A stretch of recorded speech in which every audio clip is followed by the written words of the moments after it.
Baik, selamat siang teman-teman semuanya. Terima kasih atas waktu yang diberikan untuk siang hari ini. Di pertemuan kemarin kita membahas tentang konstruktivisme. Di pertemuan kali ini kita akan membahas tiga ide utama, kemudian perbedaan signifikan antara ketiga ide tersebut, terutama dalam pendekatan GPI. Baik, kalau kita lihat terdapat perbedaan ide utama ya antara konstruktivisme, realisme, dan liberalisme. Dalam hubungan internasional, ide atau ideologi pemikiran realisme itu sangat mendominasi.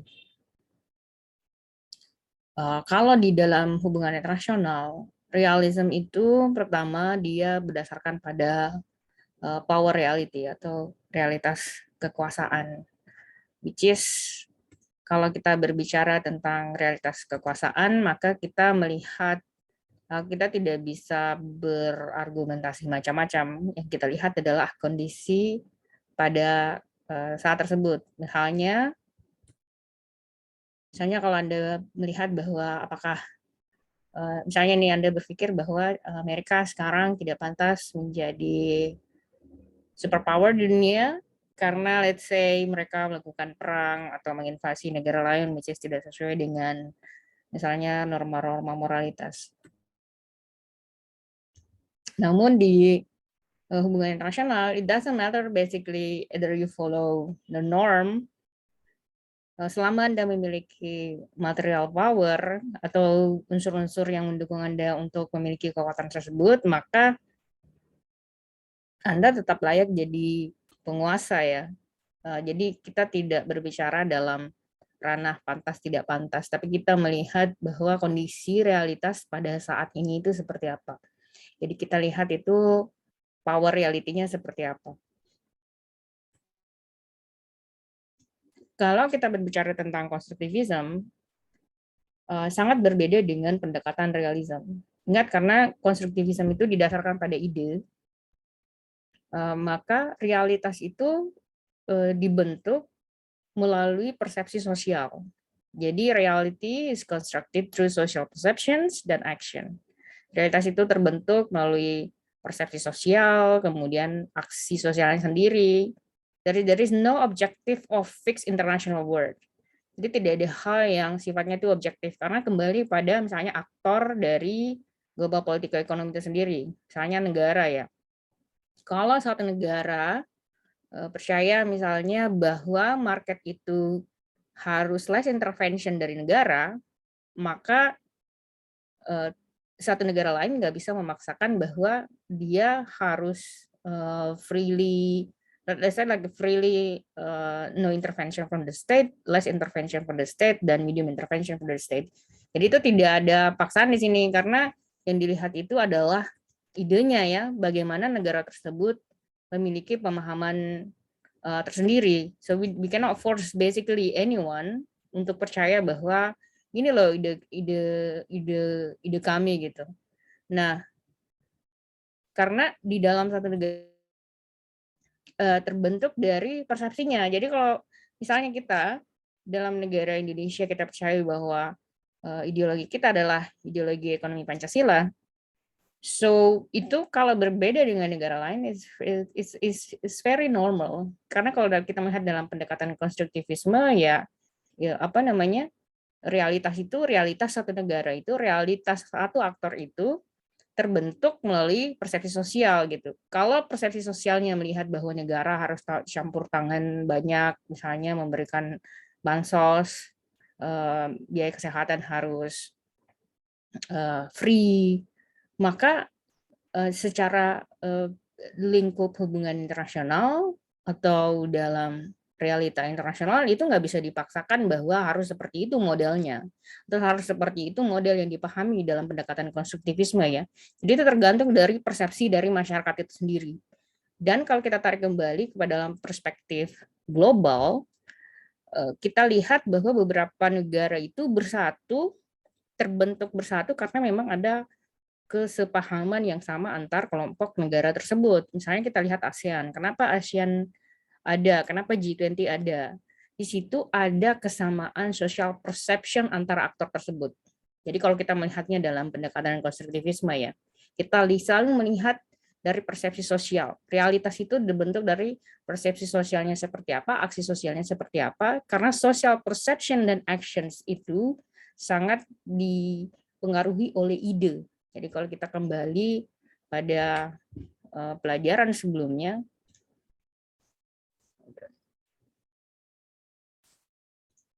kita kembali pada pendekatan sebelumnya ya, bahwa dalam theoretical position dan konstruktivisme itu selalu berada di tengah antara realism, liberalism, dan reflektivism. Jadi dia melihat kepantasan logik dan apa yang diterima oleh masyarakat gitu. Jadi even though dalam misalnya kita lihat dalam pendekatan realism bahwa ya siapa yang memiliki realitas kekuasaan itu ya siapa yang memiliki material power sekarang. Itu tidak bisa dibantah secara logik seperti itu. Tapi kalau kita berbicara tentang konstruktivisme itu cukup berbeda karena kalau dalam konstruktivisme kita melihat banyak variabel ya.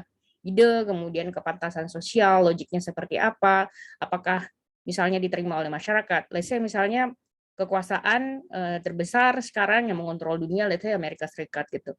Dalam pendekatan konstruktivisme itu bisa tidak diterima. Kenapa? Karena social perception secara global itu mungkin tidak menerima Amerika Serikat sebagai penguasa.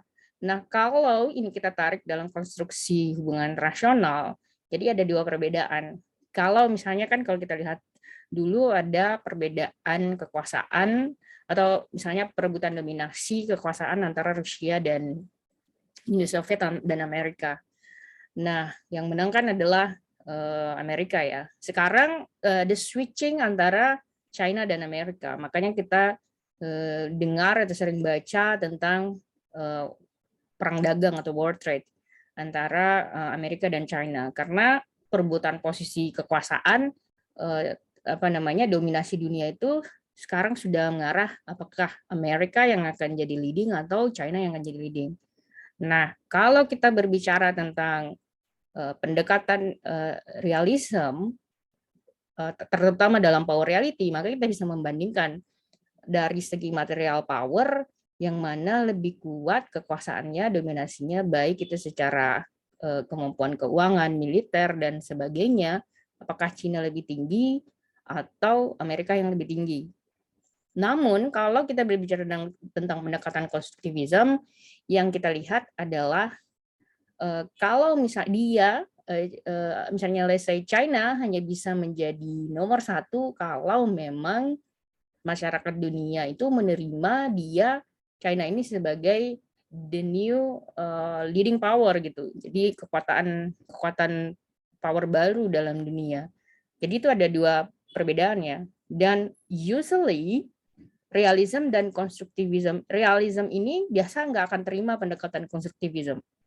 Tapi konstruktivisme ini biasanya bisa menerima pendekatan realism. Karena ingat kalau konstruktivisme itu dia merupakan gabungan dari apa yang rasional, kemudian apa yang socially acceptable. Jadi dia adalah penggabungan dari realism, liberalism, dan reflektivism. Sekarang kita lihat ya, dari pendekatan ekonomi liberalism. Nah, kalau liberalism itu driving force-nya adalah market realitas. Jadi kalau kita lihat perbedaannya, kalau power reality itu, it usually power refers to siapa yang penguasa. Kalau kita berbicara tentang liberalism, dia sangat segmented terhadap ekonomi. Jadi liberalism itu sebenarnya ya, kalau Anda sering mendengarkan kata ism, do you see this one? So if you see this one, ism. Jadi kalau ada kata ism di belakang, it is mean ideology, pemahaman. Jadi kalau kita berbicara ism berarti itu adalah pemahaman ideologi. Nah, pemahaman ideologi dalam ekonomi yang didominasi oleh pendekatan liberalisme itu melihat realitas pasar.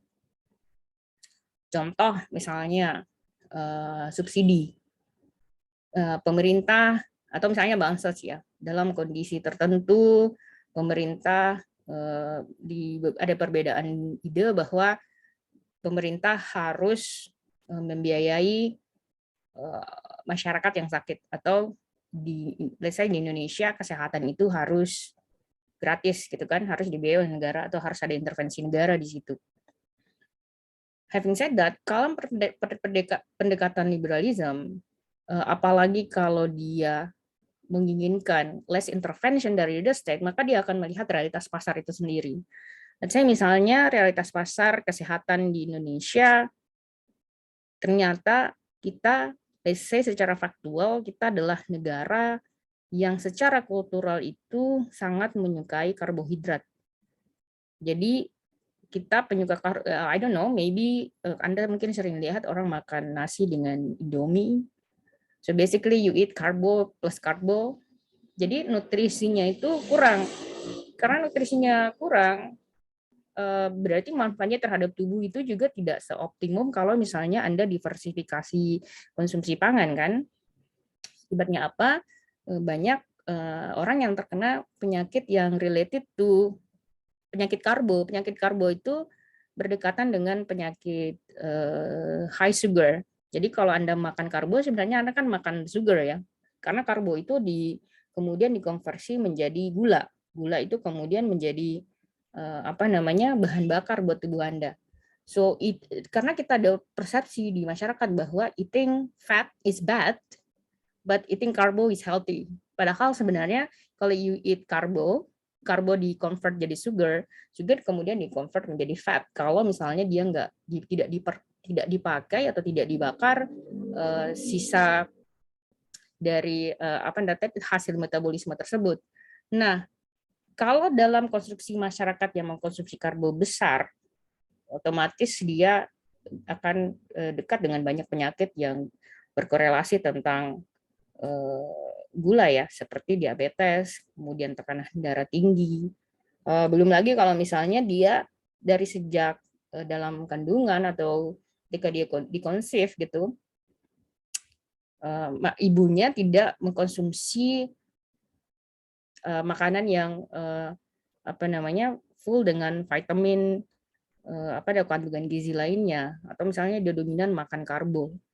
Nah, anaknya itu bisa kena stunting atau pertumbuhannya itu menjadi terlambat. So we see that market reality like that. Kalau misalnya dari pola hidup masyarakat itu tidak diperbaiki secara struktur, misalnya dari pola makan, pola dalam kehidupan sehari-hari, let's say merokok, jadi makanannya sudah karbo, kemudian dalam lingkungan rumah banyak yang merokok, ya kan? Kemudian ada anak kecil di situ, berarti most likely akan ada faktor lingkungan yang menyebabkan anak ini tumbuh kembangnya itu tidak bisa maksimal 100%. Namun kalau ada permintaan dari masyarakat kemudian mengatakan bahwa kesehatan itu harus menjadi tanggungan negara, while juga kalau kita lihat dari segi keuangan, masih banyak orang yang enggan membayar pajak, kemudian masyarakat belum sadar terhadap pentingnya kesehatan, menjaga kesehatan, maka beban keuangan yang harus ditanggung negara itu jauh lebih besar. Jadi secara market reality sebenarnya negara nggak bisa membayar itu semua, nggak bisa memberikan atau menjamin semua kesehatan seluruh masyarakat Indonesia. Kenapa? Let's say misalnya karena memang kemampuan keuangannya nggak cukup. Orang yang bayar pajak itu lebih sedikit ketimbang orang yang harus dibiayai ongkos kesehatannya. Jadi itu dalam pendekatan liberalisme kita melihat market reality-nya. Oleh karena itu ada beberapa negara, let's say kita bahas tentang Amerika Serikat. Jadi di Amerika Serikat itu selalu melihat market reality-nya seperti apa. Di Amerika Serikat ketika Obama meluncurkan Obamacare, mereka melihat bahwa ini tuh tidak bagus buat pasar. Kenapa? Karena pemerintah sudah campur tangan. Logikanya adalah kenapa saya orang yang menjaga, ini misalnya saya adalah orang yang rajin menjaga kesehatan saya, I care about apa yang saya makan, I care about my environment, dan saya adalah pembayar pajak yang patuh.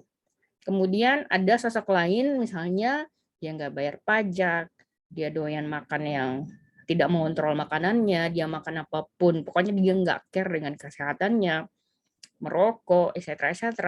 Tiba-tiba kemudian pemerintah mengatakan, kamu you yang rajin misalnya, Anda yang rajin menjaga kesehatan, bayar dong biaya kesehatan dari yang suka makanan jelek ini, yang kayak jorok ini, suka merokok ini gitu kan. So basically they think that is not fair, tidak fair buat orang yang betul-betul menjaga kesehatannya. So intervensi dari pemerintah di sini mereka melihatnya itu sebagai satu hal yang salah.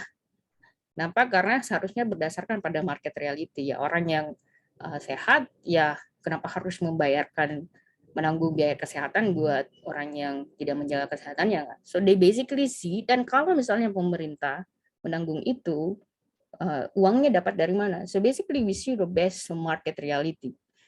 Contoh lainnya misalnya dalam ekonomi, impor ya, impor garam. Kalau memang kita tidak mampu memproduksi garam sesuai dengan kebutuhan kita, secara market reality dia akan melihat ya kita impor aja. Toh memang kita nggak bisa memproduksinya, dan kalau kita berusaha untuk memproduksinya, cost-nya lebih besar. Saya seperti itu kan, secara realitas pasar ya udah diimpor aja. Nah, itu berbeda kalau udah masuk dalam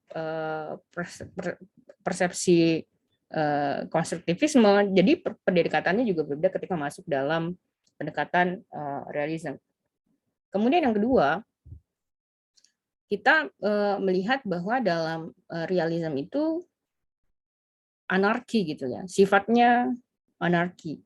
Anarki itu dalam artian bukan artinya dalam kekerasan ya, tapi anarki itu refers to bahwa tidak ada satu individu pun yang bisa set of rules. Set of rules itu dalam artian tidak ada satu negara pun di dunia ini yang bisa menetapkan order atau sistem pemerintahan, model pemerintahan dunia ini seperti apa. Jadi keteraturan dalam, terutama dalam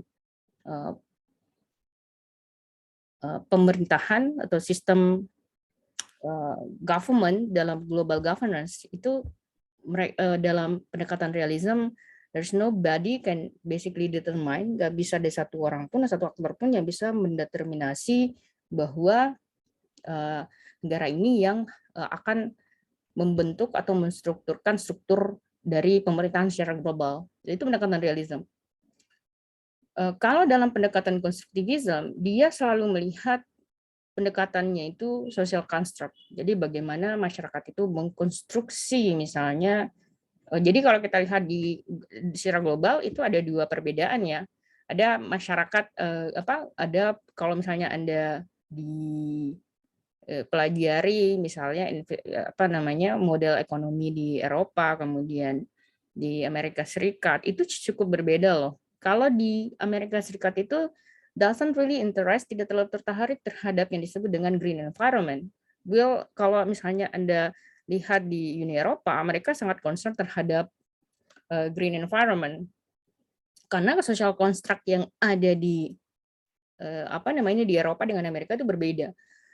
Ada beberapa institusi misalnya World Bank, International Financial Corporation yang which is sangat concern juga terhadap green environment.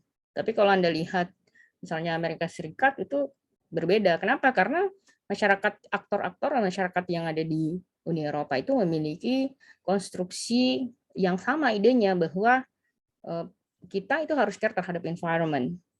Kalau di Amerika Serikat tidak semua masyarakatnya itu memiliki kesamaan persepsi tersebut.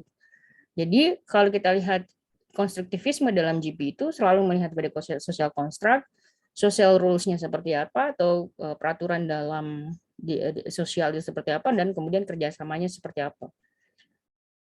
Nah kalau kita lihat dari segi ekonomi, liberalisme itu selalu menitikberatkan terhadap individualisme. Jadi refers to the person, refers to the actor. Jadi aktor itu yang benar-benar tahu yang terbaik buat dirinya sendiri. So that is basically individualism.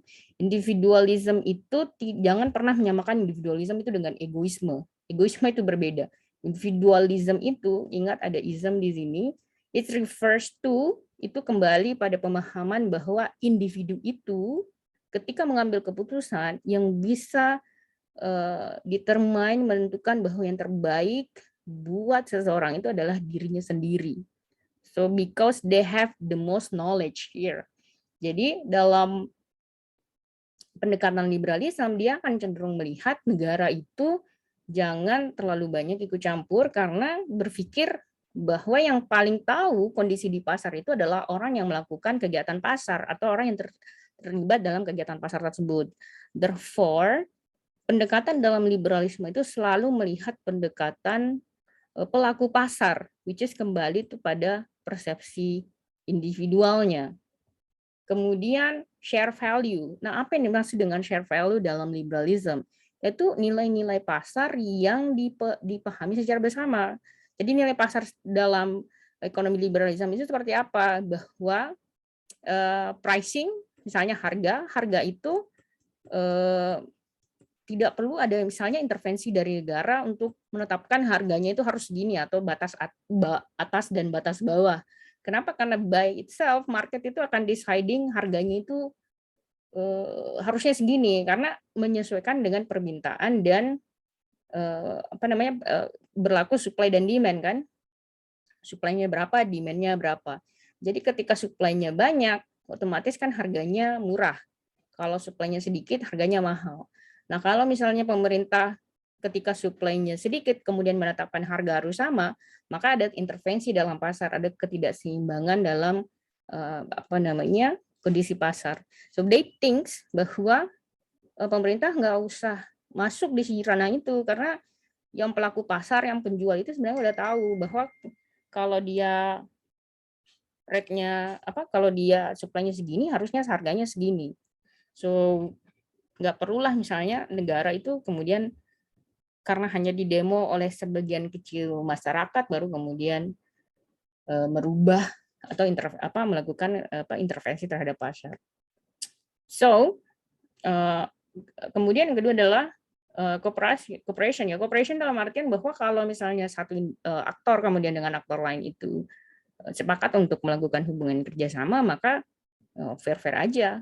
Jadi sama dengan kalau kita lihat liberalism dan konstruktivisme itu selalu ada cooperation. Cooperation itu selalu melibatkan dua aktor gitu.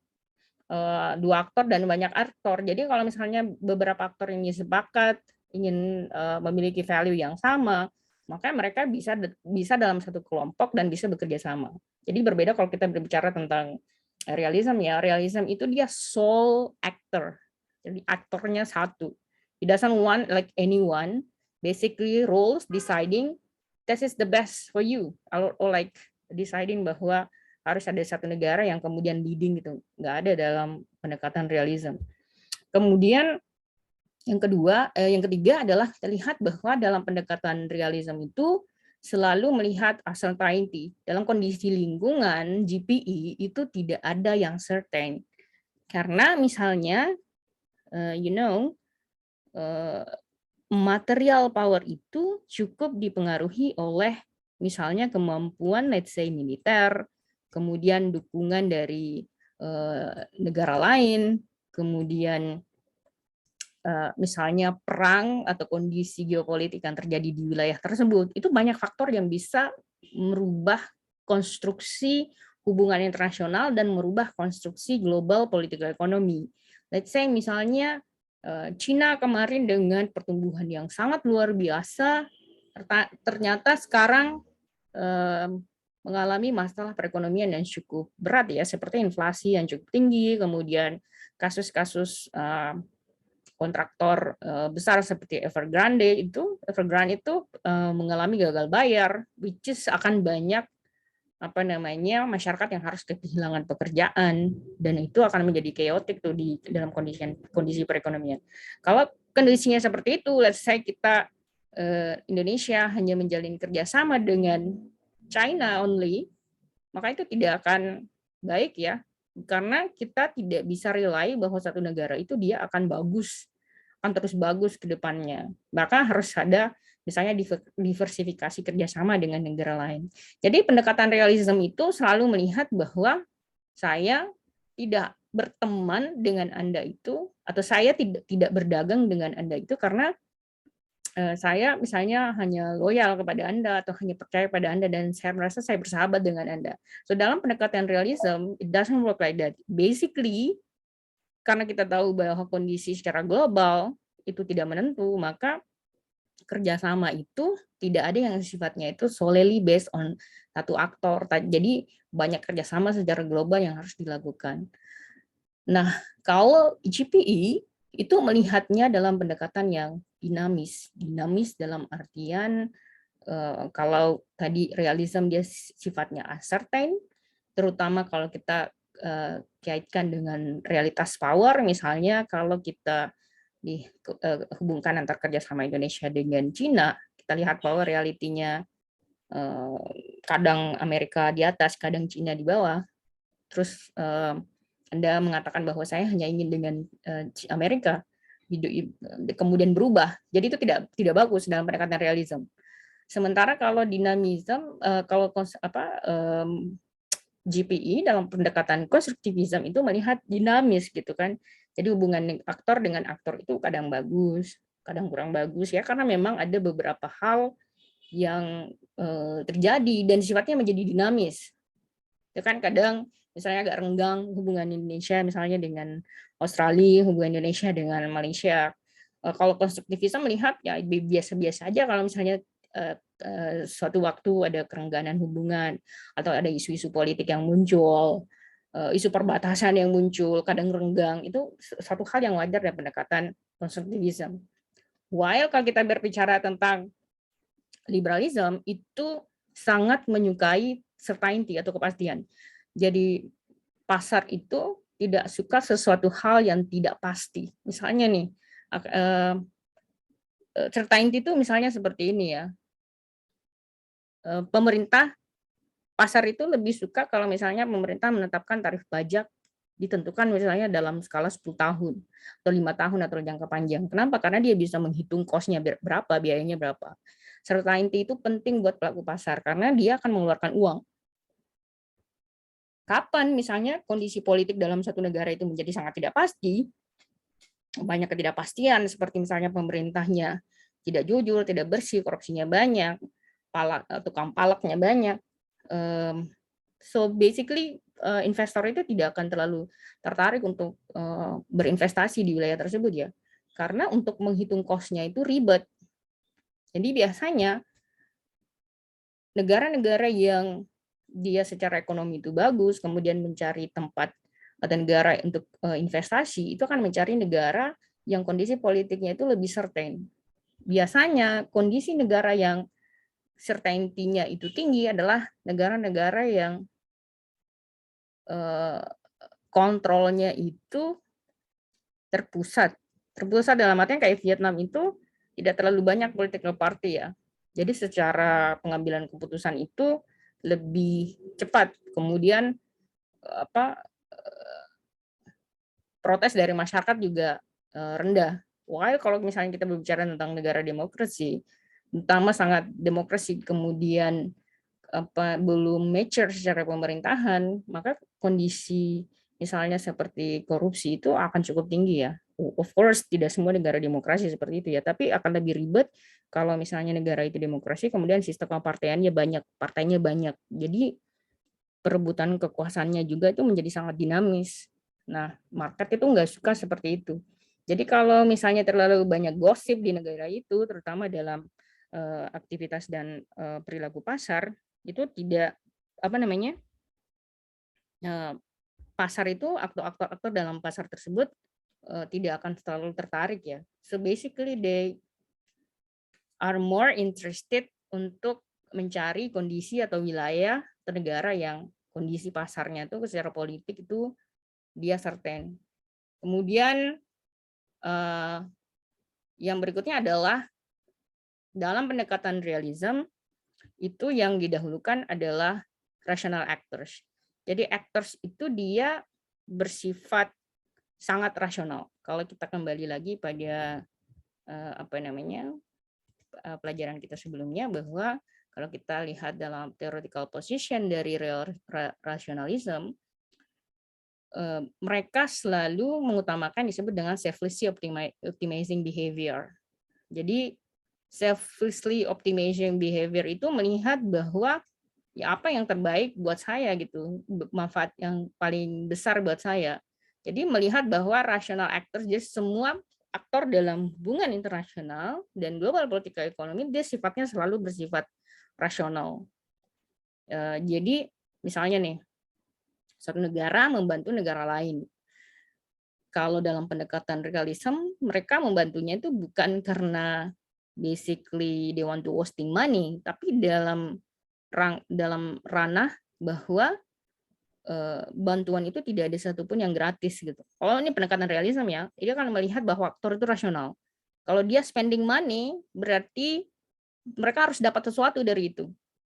Itu berbeda dengan pendekatan konstruktivisme, karena yang dilihat itu adalah interpretivismnya, ya bagaimana penerjemahan dari misalnya sifat atau kebijakan yang diambil oleh aktor tersebut.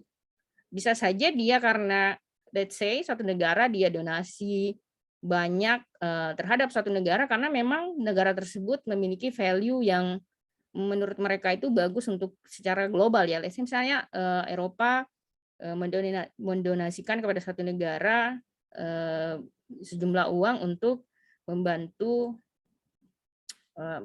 peremajaan lingkungan. Karena mereka berpendapat bahwa kalau negara lain itu sehat, berarti secara lingkungan global juga akan sehat. Nah, itu disebut dengan interpretivism ya. Jadi ada penerjemahan lain dari pola atau kebijakan perilaku yang diambil oleh atau dilakukan oleh aktor tersebut.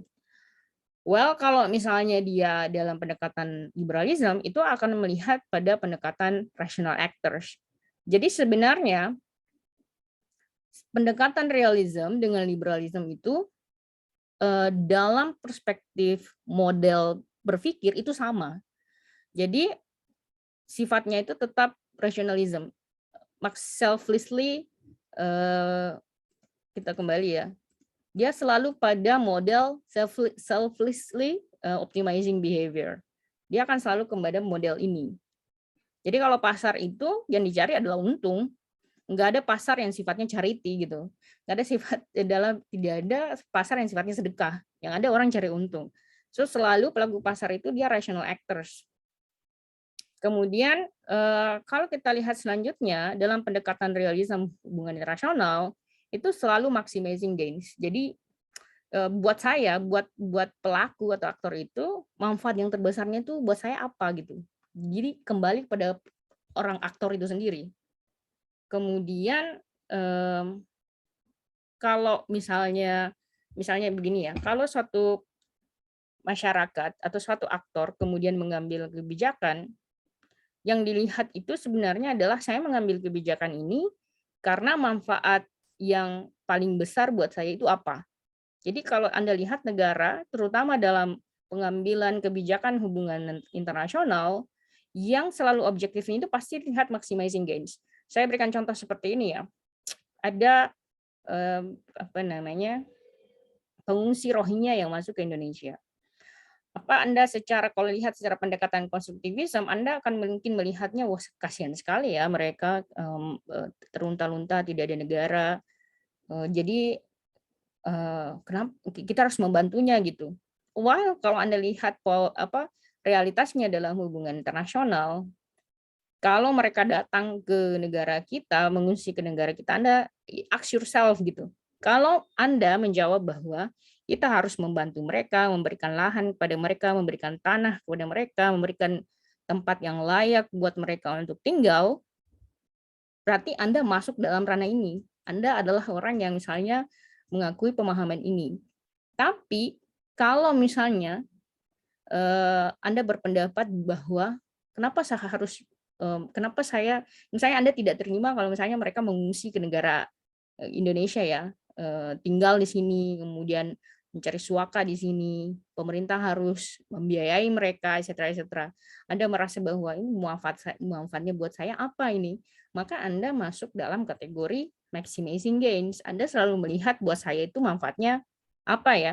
Jadi ketika Anda melihat perbedaan pola pandang ini, Anda sebenarnya bisa menganalisa diri Anda sendiri. Saya ini masuk di mana ya? Apakah saya masuk realism, kemudian saya masuk konstruktivism. Kemudian social gains. Social gains itu adalah apa manfaatnya secara sosial. Jadi manfaat yang didapat secara sendiri itu berbeda dengan manfaat yang atau social gains, keuntungan yang kita dapat secara sosial. Misalnya apa yang bermanfaat buat Anda secara pribadi belum tentu bermanfaat buat orang lain. Seperti kalau misalnya kita secara komunitas dalam hubungan internasional, kita sebenarnya misalnya nih ya, Anda negara di daratan gitu, tidak ada lautnya. Kemudian ada kebijakan yang harus Anda dukung seperti laut bebas dari sampah. Terus misalnya kayak di Mongolia itu kan nggak ada laut. Kalau Mongolia mendukung itu, we'll see basically buat apa sih mendukung itu? Toh juga negara saya kan tidak dikelilingi oleh laut. But kalau negara tersebut kemudian mendukung kebijakan tersebut dengan melihat manfaatnya buat masyarakat dunia, maka dia masuk negara itu atau aktor tersebut bisa dimasukkan dalam kelompok social gains atau konstruktivism ya. Jadi dia melihat manfaat sosialnya. Sekarang kita lihat dari pendekatan liberalism. Liberalism itu maximizing utility. Jadi ingat kembali pada teori ekonomi politik bahwa political economy utility maximization itu kembali pada utilitarian perspective, which is utilitarian perspective itu sangat dekat dengan pemikiran Jeremy Bentham ya. I don't know you still remember Jeremy Bentham. Jadi Jeremy Bentham itu sangat terkenal dengan teori utilitariannya bersama John Stuart Mill. Jadi Jeremy Bentham dan John Stuart Mill itu dalam pendekatan utilitarian sangat berpengaruh besar dalam ilmu ekonomi mikro. Jadi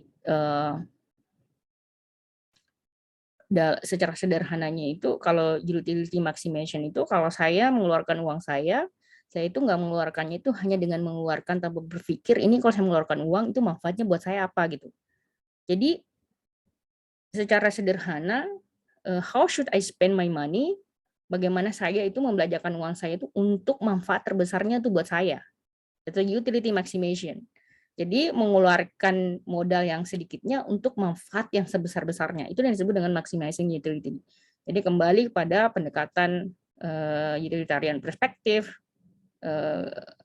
Silakan Anda baca kembali pemikirannya Jeremy Bentham, kemudian John Stuart Mill, dan itu digunakan untuk ketika Anda mengambil kebijakan atau keputusan, maka keputusan itu harus didasarkan pada saya mengambil kebijakan ini karena saya ingin manfaat sebesar-besarnya buat saya ya, buat pelaku itu ya, bukan buat orang lain.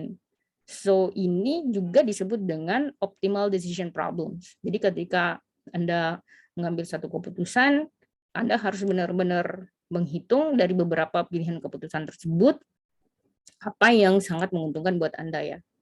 Kemudian yang berikutnya adalah kalau kita lihat dari struktur of international system dalam pendekatan realism, itu sangat ditentukan oleh pendekatan material. Material itu tadi saya lihat ya, saya jelaskan ya bahwa material determined by military power, apakah secara militer dia besar, kemudian ekonomi dia besar, apakah lahannya besar. Jadi kalau satu negara itu memiliki kekuatan yang besar, ekonomi besar, kemudian lahannya besar, maka dia secara pendekatan realisme dia ada binominan. Jadi ada pengklasifikasiannya.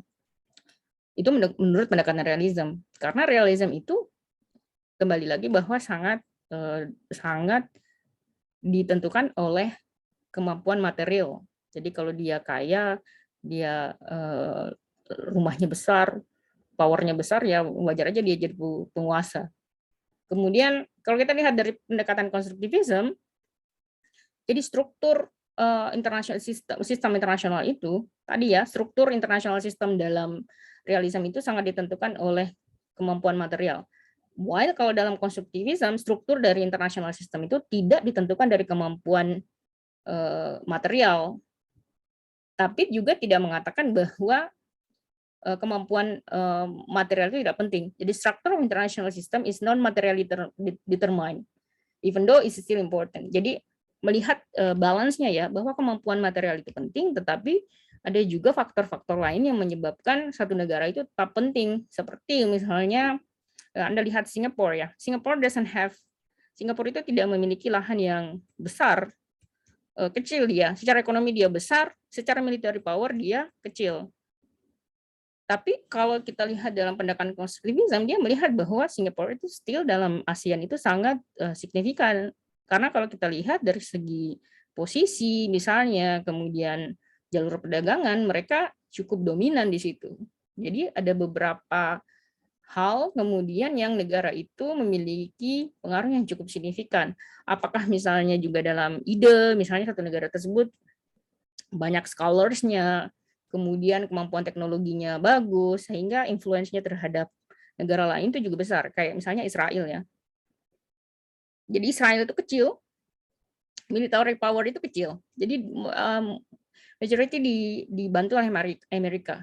Land juga kecil, dia tidak certain, dia mengambil lahan orang lain, secara ekonomi dia juga dibantu kan oleh Amerika Serikat. Tapi mereka menjadi sangat signifikan. Kenapa? Karena ada faktor budaya di situ, ada faktor agama di situ yang membuat mereka itu cukup signifikan. Jadi dalam konstruktivisme itu melihatnya seperti itu ya. Sekarang kalau kita lihat dari struktur internasional sistem dari pendekatan liberalisme, itu sama dengan realisme, which is sangat ditentukan oleh kemampuan material. Suatu negara kalau dia memiliki hubungan dagang dengan negara lain, itu pasti ada sebabnya kenapa negara tersebut saling saling bekerja sama. Pasti ada keuntungan yang ingin didapatkan. Jadi kalau Anda melihat kenapa suatu negara itu cenderung tidak melakukan hubungan dagang dengan negara tertentu, Anda jangan berpikir bahwa mungkin saya karena negara Islam jadi dia nggak mau berhubungan dengan saya. Belum tentu, karena yang kita lihat adalah apakah dalam material power-nya itu Anda mencukupi gitu. Secara power apakah Anda bagus, secara ekonomi apakah Anda bagus, kemudian secara kemampuan produksi apakah Anda bagus. Itu harus dilihat dari material secara material itu apakah cukup gitu. Itu dalam pendekatan liberalisme ya. Karena ingat dia akan kembali selalu berurutan dengan maximizing utility. Jadi ini dengan ini tuh saling dia satu scope, nggak bisa dipisahkan satu sama lain. Jadi secara kesimpulannya, kalau pendekatan realisme itu sama dengan liberalisme-nya. Jadi kita harus melihat dunia itu, kalau realisme kita harus melihat dunia itu seperti apa adanya. Sama dengan liberalisme, kita harus melihat dunia itu seperti apa adanya. While kalau kita berbicara konstruktivisme, kita berbicara bahwa kita harus melihat dunia ini, kita melihat global political economy seperti apa yang kita inginkan bersama. So kalau misalnya ada kesepakatan antara aktor-aktor itu menginginkan misalnya perdagangan dunia harus sesuai dengan konseptual fair trade, perdagangan yang fair, kemudian tidak boleh, saya tidak mau berdagang dengan negara Anda kalau misalnya Anda masih menggunakan anak kecil untuk bekerja, child labor, misalnya kemudian Anda masih tidak memenuhi hak-hak dasar dari pekerja, so bisa dibentuk seperti itu, ada value-nya di situ. Jadi ingat, kalau secara garis besar kita melihat bahwa dalam pendekatan realisme, kita melihat dunia ini seperti apa adanya, sama dengan liberalisme. While kalau kita berbicara tentang konstruktivisme, kita berbicara bahwa kita harus melihat dunia ini seperti apa yang kita inginkan bersama. So that is 3 pendekatan yang kita lihat bahwa realisme dan liberalisme itu memiliki kedekatannya yang cukup dekat, karena memang kalau kita kembali pada core theoretical position-nya, bahwa realisme ini dan liberalisme ini itu pada kotak yang sama karena memang secara prinsipalnya itu selfless optimization behavior dan model pemikiran itu rationalism. Jadi behaviornya itu sama. Jadi kalau kita lihat ada kesamaan, itu perbedaannya hanya di modelnya sini di uncertainty dan certainty, kemudian anarchy dan individualism. Oke, sampai di sini ada pertanyaan, silahkan.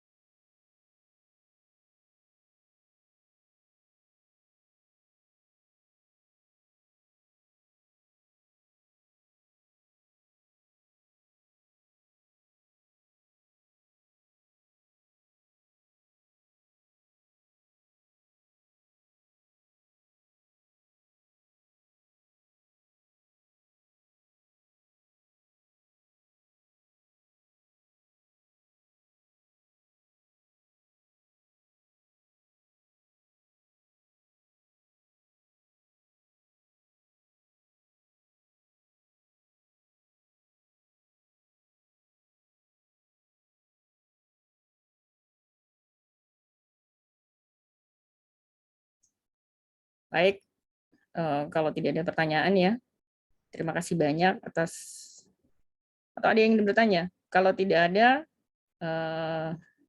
saya ucapkan terima kasih banyak waktunya untuk siang hari ini.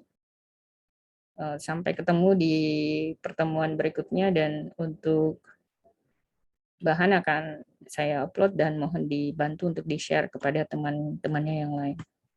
Terima kasih, selamat siang, bye. Thank you, Thank you, Miss. Miss.